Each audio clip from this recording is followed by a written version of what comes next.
Thank you to BetterHelp for sponsoring this episode. Listen, you've heard my hashtag different, better, more. What will you do differently, better, or more of in 2023? Some of you have already committed to healing from grief by working with me and my non clinical approach to grief recovery and support. But for those of you who want to round out your healing with a clinical approach, there's BetterHelp and their network of over 25,000 licensed therapists. BetterHelp is the world's largest therapy service and it's 100% online. To get started, you just answer a few questions about your needs and preferences in therapy. That way, BetterHelp can match you with the right therapist from their network. Then you talk to your therapist however you feel comfortable, whether that's by text, by chat, phone, or even video.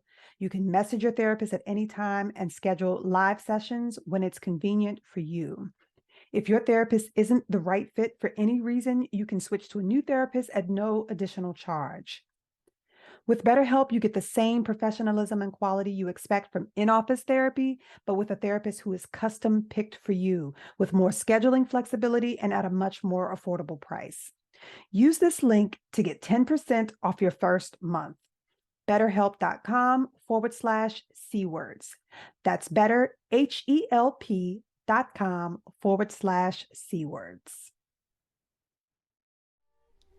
The content and conversations with me on this podcast are for informational and educational purposes only. They're not intended to be a substitute for legal, medical, or clinical advice or treatment. Always seek the advice of a licensed or qualified professional. Listen, grief doesn't have to be grim. That's why when I talk about it on this podcast, it's about dealing with grief and loss in a way that influences the changes you want to make in your life. As you heal, what do you want to do next? Make a professional pivot, end a toxic relationship or friendship? I want you to have the confidence to navigate change. These are real stories from my one-on-one coaching sessions and my inspiring interviews with change makers. I'm Marcia Cork, the change coach, and this is Ooh, Those Effing C Words. MCs, welcome back. I am Marcia Cork, and this is another episode of Ooh, Those Effing C Words. Now, last week you all met LaKeya. LaKeya was brave enough to let you in on our session and on the activity where she walked through her life events and she shared the truth about her trauma and how she coped. And since that episode, there has been such an outpouring of love and support for LaKeya and for her family. And some of you did say that it was hard listening to her and not being able to comfort her. You talked about that uncomfortable silence. Some of you actually said that you wished you could reach out to her and hug her yourself. So I know, LaKeya, you probably appreciate that love and support coming from the listeners. And today, LaKeya is back as she prepares to do two activities with her kids. So if you haven't listened to the previous episode, episode 40, I mentioned that LaKeya is a mother of five and she's dealing with the loss of her husband. And then just a few months later, the loss of her father-in-law. And with her husband in particular, she's dealing with some conflicted emotions of, being in a loving relationship, but also recognizing it as a toxic relationship. And so she is wanting to cope and heal in a way that's healthy so that she can adequately support her kids through this loss, this loss of their father and of their grandfather. And what's ironic about her story, and she can, tell you more in just a few minutes, is LaKeya has mentioned that it used to be her husband that was the emotional support for the kids. And just like so many mothers are, we're the taskmasters, right? We take care of the day-to-day operations, making sure everybody is, healthy and that homework is getting done and, running the household, and that he was more of the emotional support. So I love how deliberate you are about going through these exercises and doing this work and wanting to do the activities for the kids so that you can be that emotional support for him. So why don't you talk a little bit more about that? Tell the listeners what you mean about how he was the emotional support and now how it's time for you to, to take on that role. Well, I learned going through my exercises, and then also previously, like I don't think I shared this with you, but you'll know it now that I guess because it wasn't given to me, a lack there because I didn't get the emotional support from my mom Yeah. that I just knew how to and ironically the two of us, me and my mother were in a counseling one time, and the counselor said to her when she was talking about all the things that she do, Mhm. and the counselor said, well, that's how you take care of a pet. You Mm.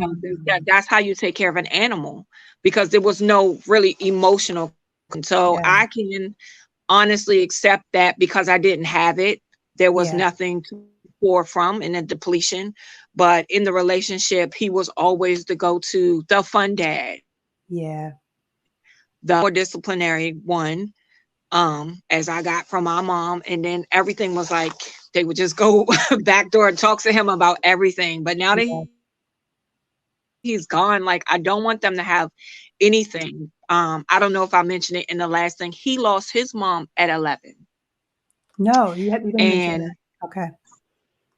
he lost his mom at 11 due to I think it was pelvic cancer, Okay. if I'm correct. But I believe a lot of the mental stuff that he carried from not being able to get counseling and not being able to get that off his chest is what Mhm. led to his health conditions and, some of the things we had in our marriage. So, being Mhm. that I'm the only parent that they have left, I don't want the same cycle for them.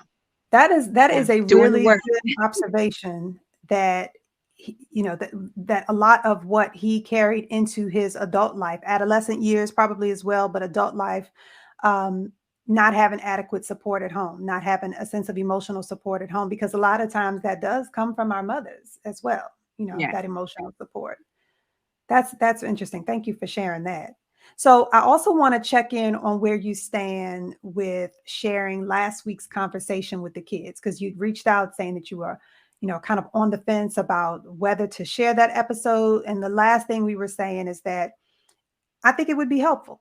I think it would be helpful in letting them hear how vulnerable you were in telling the stories, reliving those experiences, allowing yourself to get emotional, but without having to retell it. So you would be kind of playing it, pausing wherever you need to so they can ask questions. But I think it would be helpful for them to hear you get emotional, but then also share your past, share that history that they are not aware of. We see mom in one way. We don't really think about our moms as being kids and having lived through experiences with their own mothers, with their own parents, and how that shapes them into who they are today. So very much like what you've learned about your husband just from knowing about his past, they'll get to learn more about you from hearing about your past. So where are you with that? I think the suggestion you gave me was a good idea and letting them hear it, stop it, and talk about it. The hesitation was, and again, from the last thing. So anybody who missed the first episode, sorry, you're gonna have to listen. But I always took it upon myself to be the bad one. And I Mm, did not want their memory of their father tarnished. Like I would rather take all the suffering upon myself. Like that's the part I didn't want them to hear. Even yeah, though they seen some of the fights, even though they seen some of the arguments and were privy of it, like I didn't want them to have to hear it stated because I'd yeah, rather be the bad person and his legacy live on. But that's not the truth. So exactly. yeah, Yep. So we've talked about that. So you're wearing a mask. yes, You're wearing a costume, yeah, painting yourself as the villain. And I don't think that that's essential for your healing or theirs to only see him in one way. So you've yeah, already said they've seen some of the toxicity for themselves. yes. And then we've had conversations about this term, conflicting emotions. So, you attended the Different Better More event, you're part of the Slack community. So you've heard this term, conflicting emotions before, but how much of it do you recall and understand? Would you be able to communicate conflicting emotions to the kids when you do these exercises? So tell me what you remember about this concept, conflicting emotions. It's just basically when you feel two different things that are in contradiction to each other. Like, I guess an example would be like how someone may be grieving, but they may laugh. Okay. at a Mhm. situation as Mhm. opposed to crying, because the expected emotion would be to cry, Yeah. but it could be conflicting in them because like they could not be dealing with it, or that could just be the way that they're grieving. So that's what I understand, the conflicting emotions. And yeah, I would be able to, because like I said, they are my legacy, and I want to make sure that they have the best of everything. I want to be the mom to them that I didn't have. Yeah. So if it's doing all of this is what it takes, I'm going to do it times two, times Okay. six, Okay. times six. Yeah, and so, it's good for them to be able to hear the stories and know that as you take them through the exercise, that it's okay if they are disappointed in his behavior, that Yeah. they can still love their dad.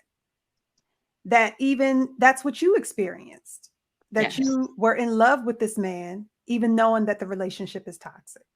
Yes. Right. And so and that's okay. So I think it's good for them to see, because it's exactly what you want to communicate, that they can still be disappointed with behavior and still love the person. Yes. Right. It might be good to know going in, any observations that you can recall about differences in their relationship, because you know how it is with siblings. Not everybody has the same relationship with mom. Not everybody has the same relationship with dad. When you go into them telling their stories and sharing their different life events and experiences, you'll want to communicate to them that it's okay if one person tells their story and they reacted or have an emotional response that's different from the others. To communicate in advance that that's okay too, Yeah. and to let them chime in and share what they remember about the incident or what they remember about this event or this particular memory, even if it's different, that it's okay to share that if it's different. Yeah. Are there any examples that you can think of where that might be the case?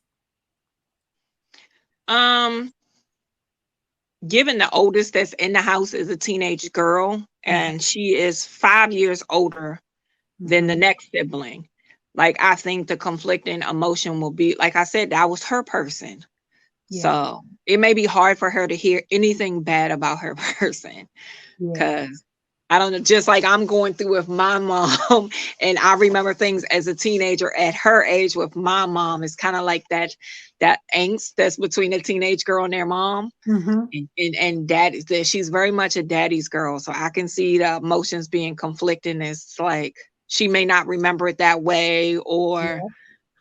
if she talked to him, that was, I didn't mention it, but that was something he did too that I didn't like. He talked to her, and we had to have a conversation one time, like that was his spouse. Ah, Something. uh-huh. And I was like, she's a child. Like, you shouldn't be telling her.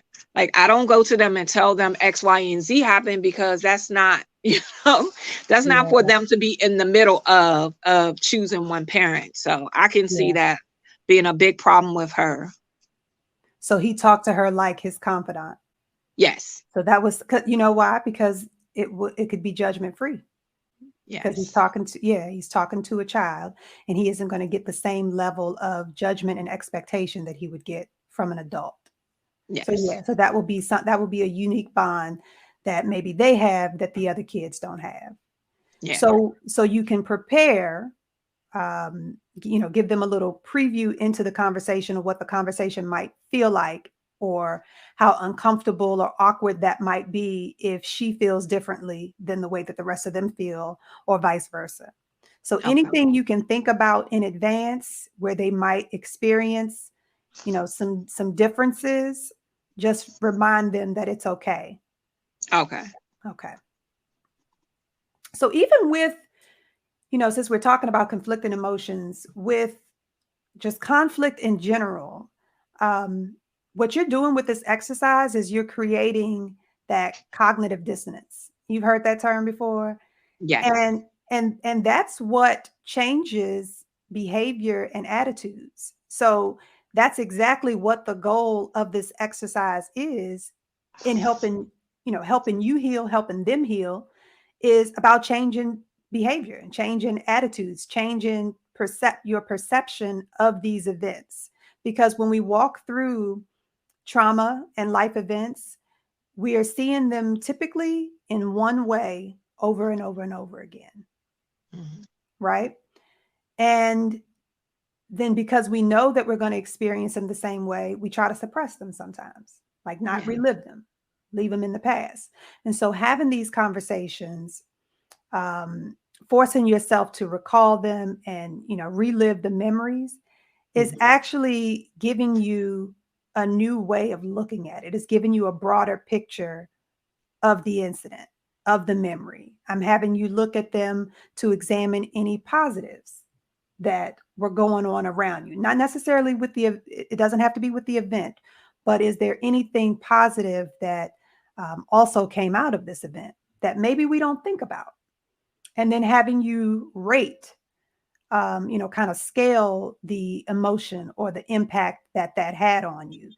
It's important to also do that rating too, because when you think about one event and this one event triggering a negative response, a negative emotion, and then you can say, yeah, that one was big. I would put that on a scale of 1 to 10. That was a 9. But then when you think about this next event, then you say, but that was really a 3 or a 2. That actually didn't have as much as an impact on me now that I think about it as this one did. And so Right. maybe you get something out of recognizing that difference, that may be a way of coping, or not coping, came out of one event versus the next. Like all of these things are still helpful in painting a broader picture of your relationship with this person and of your life events overall. It's creating that cognitive dissonance that's needed to, help you heal and create this new impressions, um, in your mind, new imprints on your mind, basically. Does that make sense? Yes. Yeah. Okay, so let's talk about the experience. Just kind of prepare a little bit more for what you're about to experience with the kids.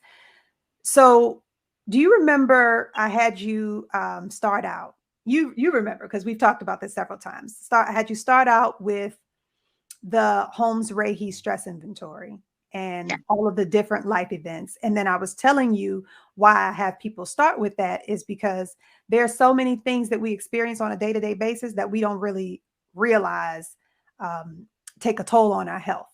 And we Yeah. talked about how you might experience a um, health breakdown within 2 years just from not dealing with some of these seemingly common life events. So if I'm having you go through these exercise and we see that what we're doing is a form of group therapy because you're doing it with your family or even talking, to me or to someone else is working through it with someone, getting it releasing that energy. Mm. It's talk therapy that goes without saying. It's journal therapy, right? Yeah.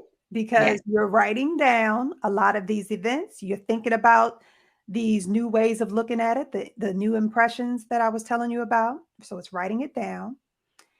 It's visualization because you're actually thinking through these memories. You're playing the events back in your head. And I'm also going to find a way to help the visualization support some meditation that can Okay. be integrated into these exercises. And all of those things help support your health, right? All of Yes. those things are forms of therapy that improve your health overall. And so collectively, you see that going through grief recovery does all of those things to support your health, your mental Yeah. health, emotional health, physical health. So I love that you all get to experience all of these activities and the different shapes of healing that they take. And I know that was a lot to say, but but it helps to put that in perspective. What you're doing when you sit down with these kids, you're doing Yeah. all of that: the group therapy, the talk therapy, the visualization, the journal therapy, all of that, right? Yes. So I always say that I'm a strategic communicator first and foremost. So I look to a lot of communications theory in my work. navigating conflict, and as a change practitioner and in grief recovery support. So there are scholars whose theories have really just supported my coaching across all of those areas. One of them is a Dutch psychologist, and I draw on a lot of his theories to explain how conflict and communication styles and the way that we handle fear and uncertainty are all rooted in culture and how we were raised and where we were raised. I'll talk about him another time, but the other is James Pennebaker. And Pennebaker is known as the pioneer of writing therapy. So his early research back in the 1980s, you can see that in all of my exercises. So to look back at past events and really recount the feelings and emotions, surrounding these events instead of just focusing on the details and reliving them the same way for years, and then to think about the impact on our lives, that's exactly what you get out of these activities. And what Pennebaker found was that the people that he studied who, showed the most significant physiological changes, it ultimately improved their immune function and then saw improvements across so many areas of their lives. And back then in the 1980s, it was, controversial. And, people doubted whether those findings really came from journal therapy and writing therapy. But it's widely observed and documented now how working through life events promotes health. So if you're someone like LaKeya, who likes to dive in and really do the work, the self work and self care, and you're someone who likes to support that work with theory and scholars, look at James Pennebaker and his writing therapy. I know it's anxiety provoking to sit down and have this conversation with these kids. I know. So is there anything in particular you want to ask in preparation for it? No, I think I asked you the only one being that um the younger two, they're so young. Yeah. But I think what I'm just gonna try to do is just say it and then probably rephrase it, do Mhm. rephrasing, Mhm. so they understand it at their level. Yeah. Because that was a big thing or big theme still to me this day. I don't Mhm. like being lied to. 'Cause Mhm. I always say I can take a hard truth better than an easy lie. Absolutely. So, like I said, I wanna give them the truth just at the level that they can understand it. Right. So that was like my only question about how to do it, but I think I'm just gonna do rephrasing. Yeah. To speak to them in their language and Yeah. in language that they understand, but then also encourage them to ask questions, that there's no question that you won't answer. Oh, they're my kids. They're definitely gonna ask questions. Yeah. And all of this is really a trust exercise. Yeah. When they hear what you shared and see you be that vulnerable, that vulnerability is a gateway to reestablishing trust. Yes. Right. That there's nothing that they can say that will, um, change the way you feel about them. Yes. Right. Yeah. And you demonstrating that is modeling what you're allowing them to do. Okay. Yeah. All right. So that activity is now working through the GRIE. So just to refresh your memory and everyone else's, when I do activities and give, tips and guidance, I try to do it in a way where people can wrap their mind around what they're progressing through.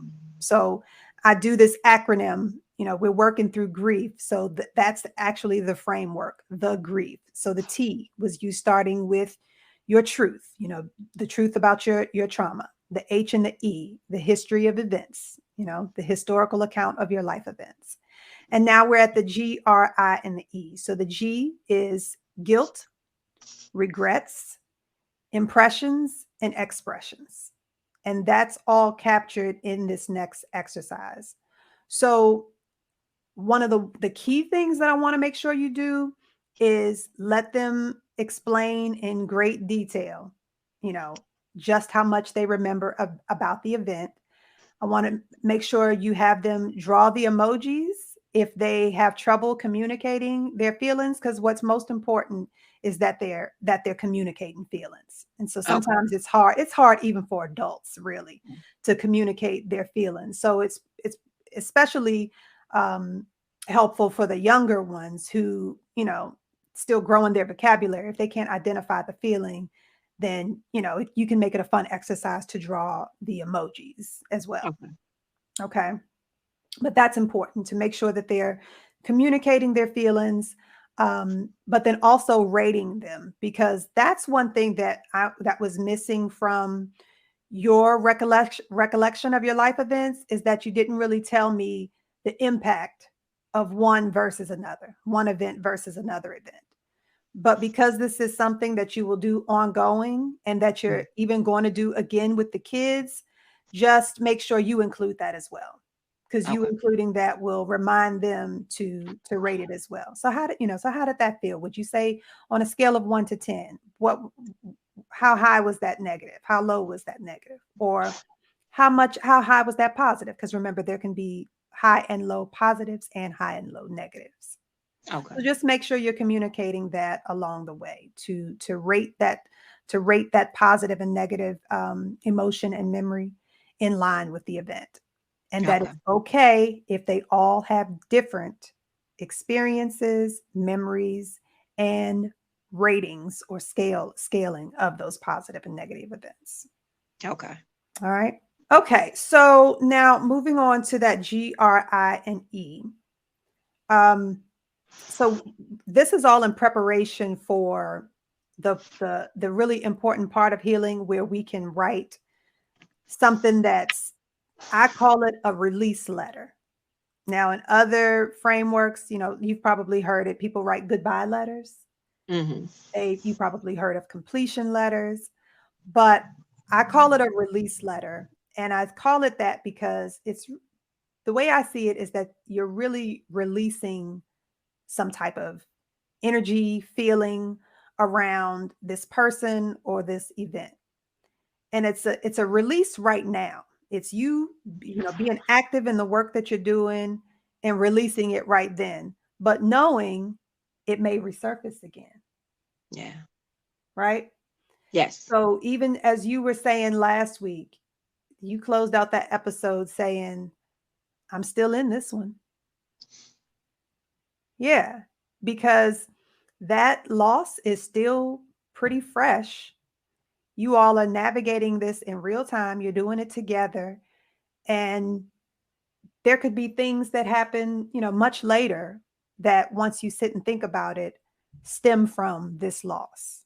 Yeah. So there will always be something in motion. So it's about being able to have a toolkit now, coping mechanisms for dealing with all of the different events. So I say release because closure means this has come to an end, right? Completion means this has come to an end. And I don't want people to think of it that way. I want people to think of it as this is a toolkit for any and all life events as they resurface, or as we are triggered, or as we experience flashbacks. What can I do right now? What work can I do right now that helps me release? Okay. Yes. One of the things that I heard you mention several times last week, you would say things like, and then we got back together and we probably shouldn't have, or you remember that? I see you Yeah. smiling. Yeah. So there were a few moments of you saying that. And I want to use some of those examples and I'll let you elaborate. Do you carry guilt? Are there places in your relationship where you feel like you carry guilt around certain decisions? That is a hard one. That is a hard one. Because, yes, the answer is yes. But the toggle and the guilt is always if I could have done differently or if I just should have let it go sooner.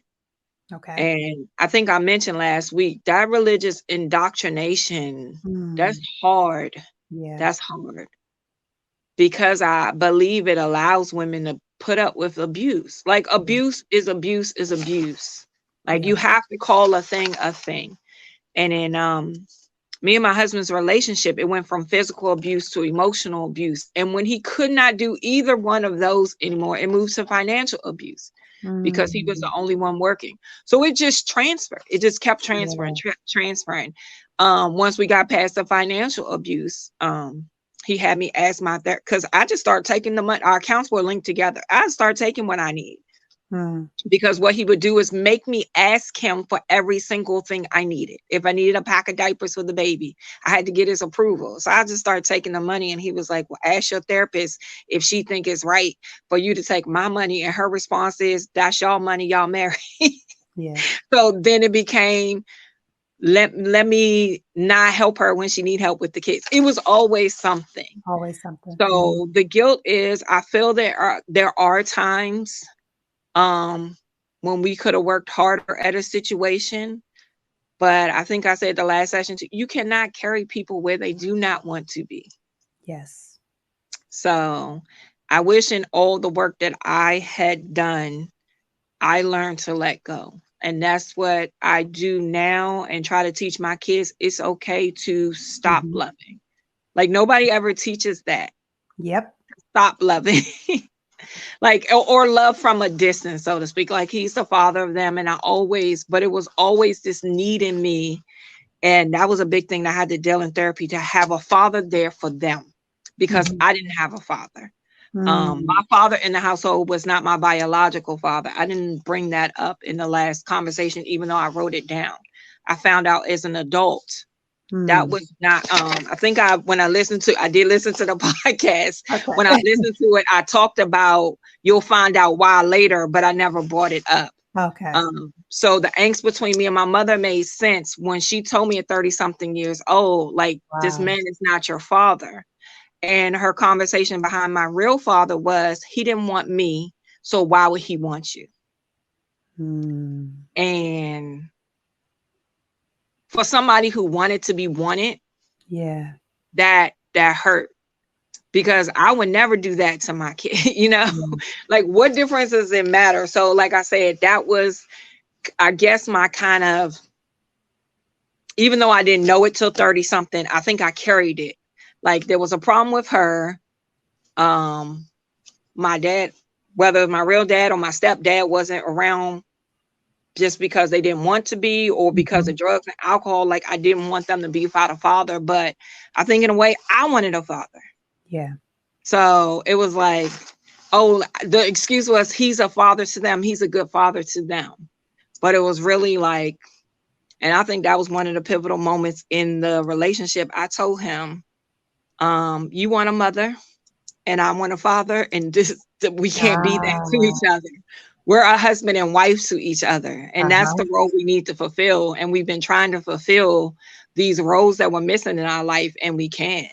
Yes. Um, Yeah, like I said, I do feel it's times in particular incidents, especially when the fights happen, me Mhm. wanting to be wanted, me wanting to be heard. Sometimes I would like corner him and force conversation out of him. Mhm. But I found out through his therapist, he had very much, because of what he had been through, stuck in a fight or flight Okay. always.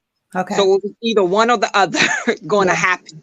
And he couldn't remove himself from that. Like he hadn't done the work. So in those incidents, I'm like, the violence maybe couldn't have happened or shouldn't have happened if both of us just backed off or cooled off. But maybe that's where the guilt was. Okay. And then, like I said, it was Diary of a Mad Black Woman. If y'all seen that movie, at some point, the bitterness came like, oh, he's helpless, Yeah. Yeah.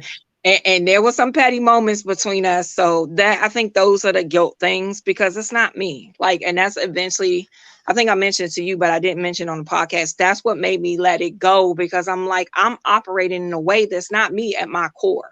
Oh. Mhm. I'm very Yeah. empathic. I'm very empathetic. I love loving. I love Mhm. giving. I love caring. And then if I have to be a bitch to you, it's not normal for Yeah. me to operate that way. Yeah. So those things I feel guilty about, but I really do think I should have walked away from the relationship sooner, because maybe it's just been a different perspective for both of us in the end. Well, what I'm hearing is it sounds like you did actually reach some resolve there, that you recognize that um, it's not guilt. And that's Yeah. really what the goal of this exercise is that it's regrets. Yeah. So you have some regrets about your past, Yeah. things that you had no control over, but you recognize them as such, as things that you had no control over. Yeah. So you say, regrettably this didn't happen, or regrettably this didn't go my way. And so that's really the key takeaway in this exercise is turning what feels like guilt into I have some regrets. Yeah. Okay. And so that's the G and the R in the exercise, recognizing where you may feel guilt and transferring that into regrets. There are things that I cannot change. I wish things had been different. I wish things had been better. You've heard that phrase before.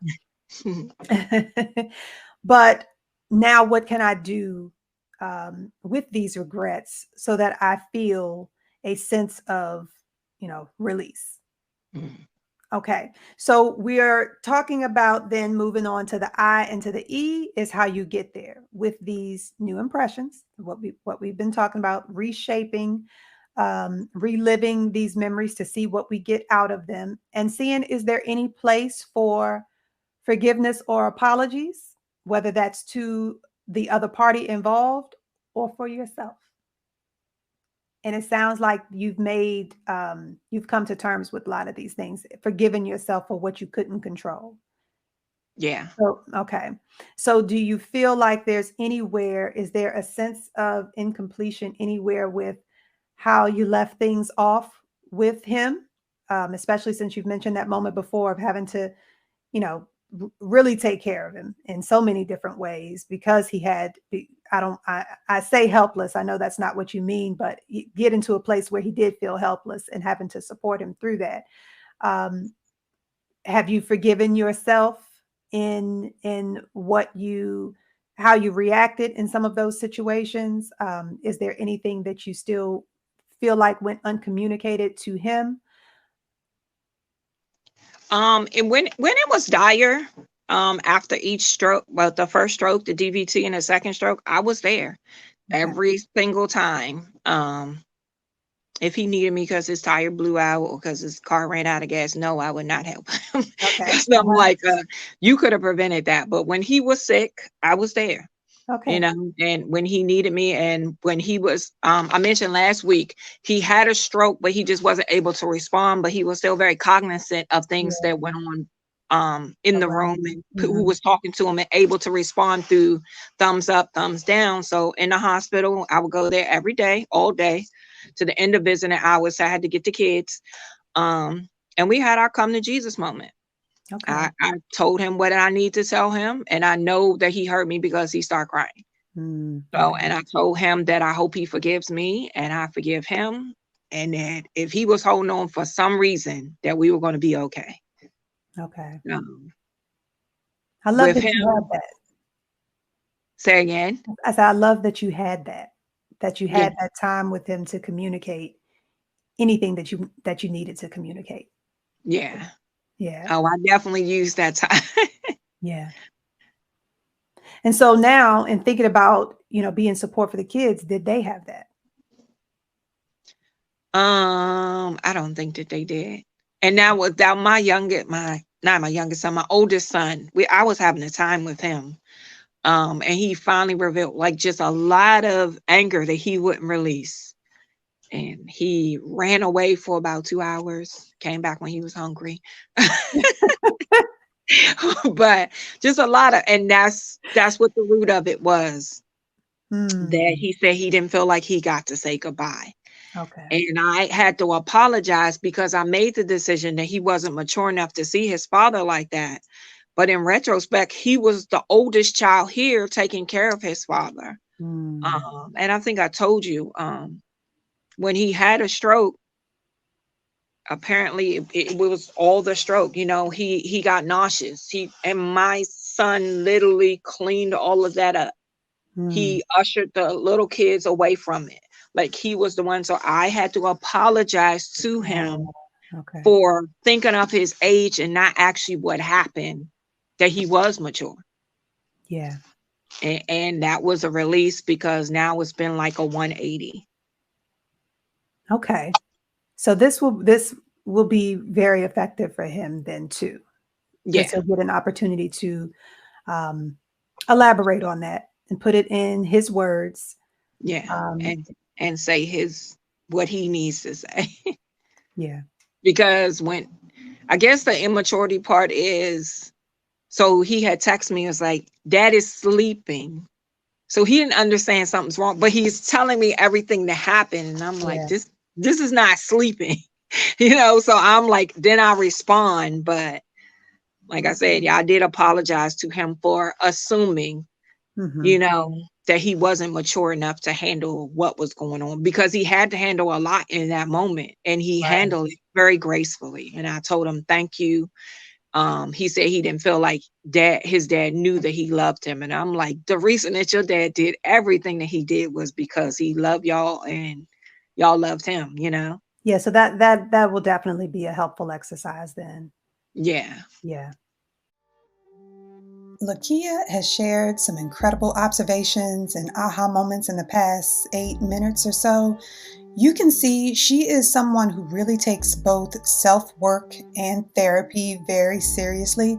She takes physical notes, she takes great mental notes, and really seems to put what she learns and observes into action. Did you notice her observation about her husband being in fight or flight mode all the time? So she's made a correlation of his past trauma and the nervous system, his stress response, and his inability to regulate his emotions. It sounds like she really looks for, like the whys of things and then applies that to future events and actions. So these activities are perfect for someone like her.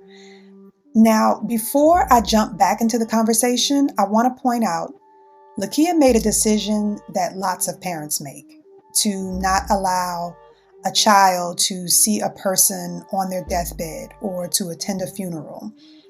And we know that now it can help a child deal with the realities and the permanency of death so that there's no, misunderstanding or magical thinking about death, about whether their loved one can come back, what happens to the body when a person dies. So kids are visual and can conjure up the wrong images, but they're also very direct. So, clear and direct language, appropriate language for them, and you can make that decision as the parent or adult in their life. That's more effective than these gentle euphemisms we use when it comes to communicating death, because euphemisms take time and context to understand. So we understand those euphemisms as adults, but kids don't understand that indirect language yet. I'm always surprised at how parents can have true crime TV shows or the nightly news playing in the background, and they not give a second thought to what kids are observing and hearing. So, mass shootings, serial killings, all these brutal homicides that are in true crime shows and on the news. And those things they have no context. Parents aren't sitting and talking to them. There's no explanation. But then they'll run away from just talking to their child in short sentences and simple and plain language about what's happening to somebody they love and who they're not going to see anymore. You know? So think about that as we continue the conversation.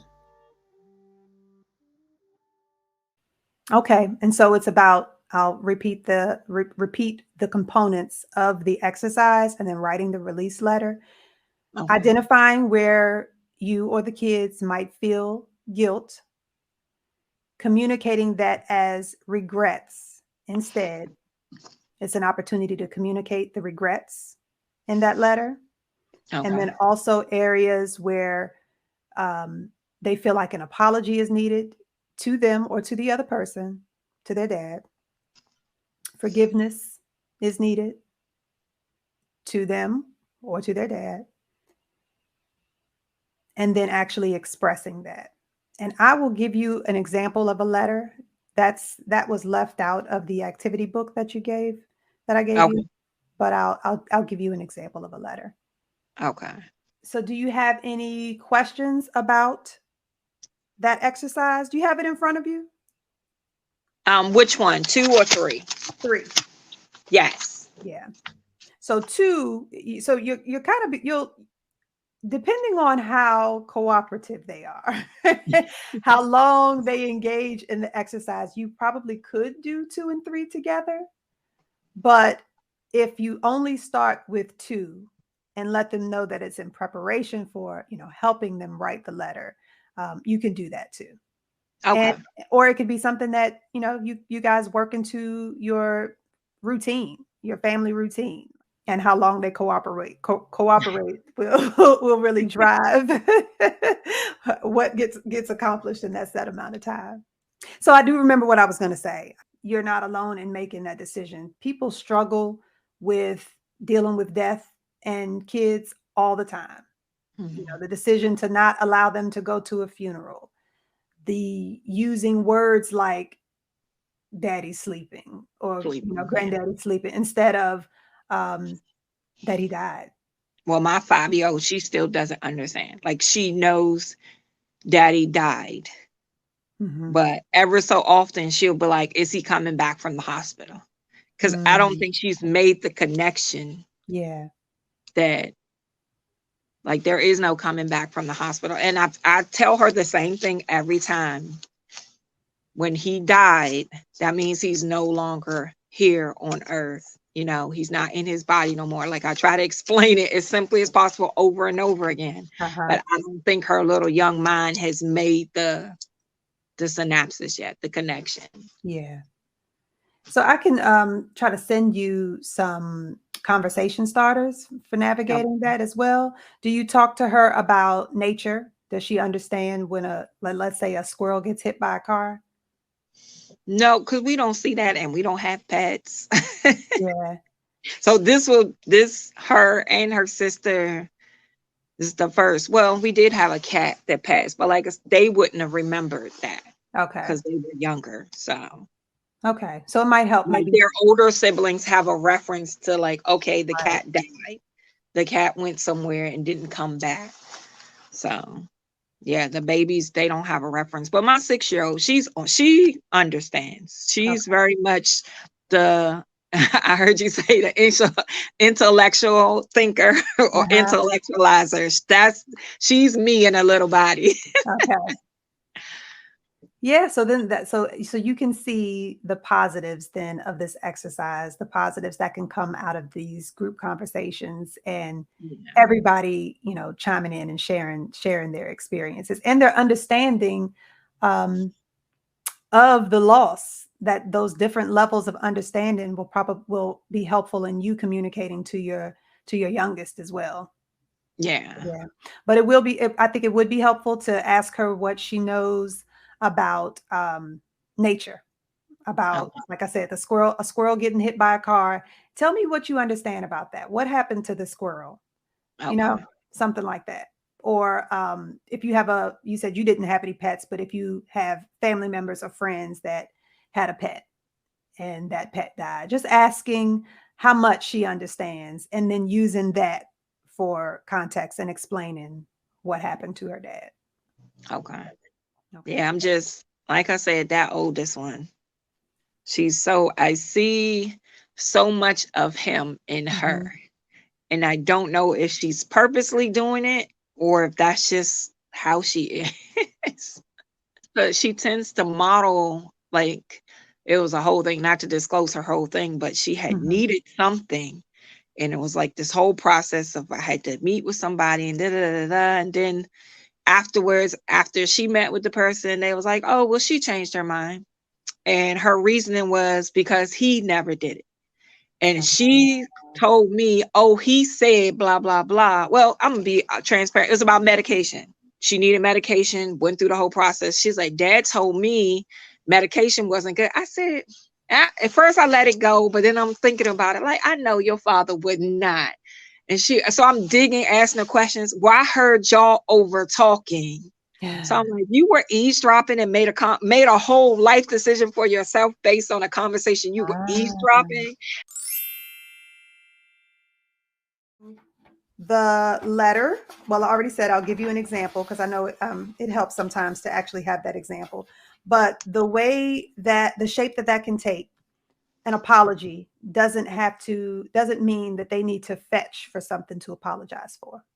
If Okay. there isn't anything they feel like they need to apologize for, don't create it. So Okay. this is going to be purely your observation. So if you feel they're struggling somewhere and you sense that that struggle comes from something they wish that they had done right, or got an opportunity to do that they don't feel like they did, then Okay. you can say, well, if you feel like you need to apologize to daddy for that, you can write that in your letter. Okay. Or, and the same thing for the forgiveness. If they are um, upset with him not taking his medication, something like that. You said um, I think you said that in that moment when he was feeling what he was feeling, he asked his son to go get his medication. Yeah.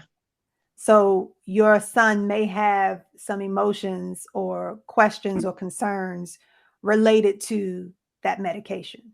If he had taken that medication sooner or anything like that. And I don't want to make an example up. I'm just, just giving you an example of things to look for in that conversation. So if Okay.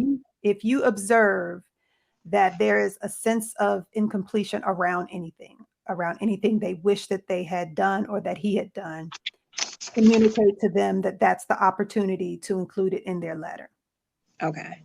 So it could be like, I was disappointed when you yelled at me about blah, blah, blah, but I understand. That's a form of forgiveness as well. It doesn't have to be formal. It doesn't have to say, I forgive you for doing this, this, and this. It can be more like, I have come to terms with this incident and I'm okay with it. Okay. So it could be just that language, but that's okay. Or, but I get it. Any of those are a form of, like you said, that acceptance, that understanding, and a sense of forgiveness. And then while we're on the subject of the forgiveness, I also want to point out another way that you can teach them about forgiveness, because Okay. there are some things that we do struggle to forgive. And so not all of them will have the same experience, as we've said before, but maybe there is something that happened to one of them that didn't happen to the other. And they might say, well, that's hard for me to forgive that. So if you find that they're carrying resentment or they're still carrying um, uh, a disappointment that keeps them from being able to let go and heal, then you present that in a way of letting go of the feeling of resentment. It's not saying that they have to communicate, I forgive you, dad, but it's more of saying the resentment that I'm carrying, the ill feeling that I'm carrying, the negativity that I'm carrying that's kind of preventing me from moving on from this. That's what they're letting go of. So you are giving up the feeling of resentment. That's the FOR in this method of forgiveness. I had a question about that. And so, in Okay. doing activity 3, EJ's letter is done. My grandmother's letter is done. My Okay. mother's is not. So I just grouped it because that was the major letters. Okay. I probably still need to do one to Paige and the other child too, because those were like the major losses or everything centered around those. Okay. Um, and this is one I've been trying to work on for a long time, because this is like with you the third time that I've like, oh, write a letter to your mom. But I kind of feel like she's very much a Lot's wife, if you understand what that means. Like, Okay. she's always looking to the past. She very much lives in the past. She very much has everything based in the past. Hmm. And it's like I yeah, I just yeah, that's a hard one.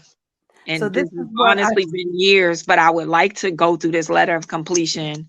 But I don't want her. First of all, I'm very sure she's not going to acknowledge anything.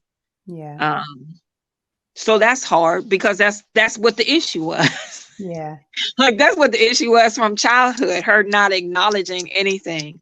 But I'm just like even moving beyond that, like I don't hold that. Her thing is like to always be the victim, to always be like, well, you're so mean and you're evil and uh, mhm, was another thing. I just lay it on the altar. mm, And that gets taxing yeah, because I'm like, you're the pray it only one away. still thinking about this. Like Yeah, I'm ready to move on. And that's what I try to tell her. Like, look, we can't fix nothing that happened 40 something years ago, but we can start from right here. yeah. But if you keep going back, like I can't go there with you. So it's like you're hindering the forward part. Ooh, so this is tough. We all have that person in our lives, the people that we bump heads with. Here's a great place to interrupt and just share with you why we typically don't share the release letter with the person. If this isn't a death you're dealing with, but an event or an interaction with someone who is presently in your life, this process is for your healing. It's not for them. They aren't always receptive to your apology or to your forgiveness. So, for example, let's say you apologize to the person and they say something like, well, I don't accept your apology, or, well, I don't forgive you. So that would create an entirely new conflict instead of just helping you deal and heal with the existing one, right? Or what if you share an expression of forgiveness and then they respond with something like, well, what do you think you're forgiven? What did I do wrong? So as we jump back into the conversation, I want you to pay attention to what LaKeya's interactions with her mother are like. I want to point out we talk about what LaKeya learned from her husband's past and about his inability to self-regulate. So, what observations can she make about potential trauma in her mom's past? So LaKeya notices a pattern in the way her mother responds to conflict with hurtful statements and outbursts. So her mom doesn't seem to have the ability to regulate her emotional state either, right? And we know that saying, hurt people hurt people. So if LaKeya were to share her letter with her mother, how do you think that would go? It would be counterproductive, right? So keep in mind, this letter is for you to express what you need to express to heal, but it's not to be delivered or read aloud to the person. And I do share that with LaKeya offline, but I want to make sure I also communicate that to listeners.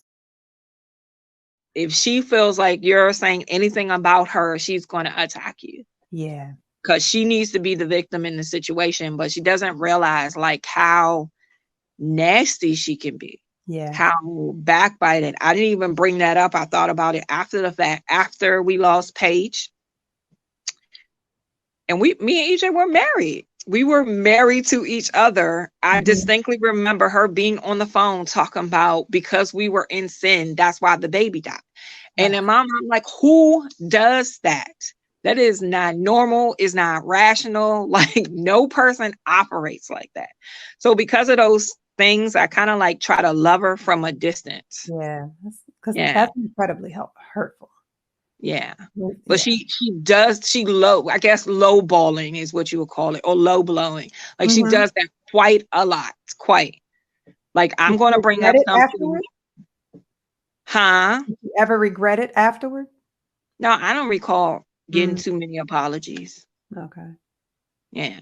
Cause she believes she's right. She Mm, believes what she's saying is righteous. And either God told her to say it or whatever. And my whole thing is like, even if you have to tell somebody the truth, that's not the way you talk to people. yeah. So Okay. yeah, that letter with her is like a big question mark because it's been years and years and years. I don't know what to put in it. Yeah. Okay. Well, do you have any more questions about the group activity with the kids? or their letter? No, Okay. it's Just very, pull. I love the way that you wrote this because it's very self-explanatory. Okay. Yeah, I like reading, so it's very easy to read, very easy to work through. Beautiful. Oh, I Feel did free to have one email more me. question about Okay. the emojis. Okay. Let them write any emoji, or should I set forth a certain? Now I'm thinking for the younger ones. Don't Like, should provide I any have guidelines for the emojis. a? Okay, Whatever they draw, okay, observe, oh, observe, and then let them explain. okay, Okay. okay, And then there's also an activity in the tail end of it where like on the last few pages where they can draw emojis for, kind of the things that they feel on a day-to-day basis, okay, and they can draw from that as well. So it's kind of like a data bank, a bank okay, of feelings that they can use as well. So oh, just let that be almost like a coloring exercise, like journal therapy, like what we were saying earlier. It's kind of like drawing stream of consciousness. You know how they say there's no rules, there's no structure. You just draw what you feel or write what you feel. Let it take that shape. okay. The only reason I asked is because I know the younger one, she does an activity where she sees the face and she sees the emotion, so she Hmm. knows that, like, if her face looks like, and we have a mirror, Uh-huh. so, like, and she practices making a face, so if she sees somebody else's face look like Hmm. that, she knows, oh, this person may be angry, Ah, this okay. person may be sad. Like, I think it's kind of hard for her at her age to be like, oh, this is sad, kind of Uh-huh. tying the actual emotion into what it should look like, or Yeah. what it, like a sad emotion will have a frowny face. Yeah. Well, you know what? So let her maybe start with what face she makes. Okay. If you were to explain your feelings to me right now, make a face that describes that feeling. Okay. And then when she does that, then say, now draw that. Okay. So that would be incorporating what you guys already do, Okay. the exercise that she already knows that you all do, and transferring that to this activity. Okay. Okay. Hmm. I like that. I like that activity, that technique. I'm going to add that to my arsenal. And that's where we're going to end the episode. Thank you for listening and for cheering LaKeya on. If you want to send LaKeya some love and encouraging words, feel free to DM me. I'm on Instagram at It's Marcia Cork, and I'll make sure she gets your messages. And if you want to take the assessment that she and I keep referring to, the assessment of the life events that you've experienced and whether you're at risk of a health breakdown, you can go to my website, marciacork.com, and I'll also drop the direct link in the episode notes. Okay? Until next time, MCs, bye-bye. Ooh, Those FNC Words is an independently produced podcast produced and edited by yours truly, Marcia Cork, and made possible with support from listeners like you. To support the podcast, go to anchor.fm/those FNC words /support, or click the link in the show description. If you've made a commitment to self care in 2023, join my free #Different Better More challenge on Slack. Come for the accountability, stay for the community. Download the Slack app now and click the link in the show description to join.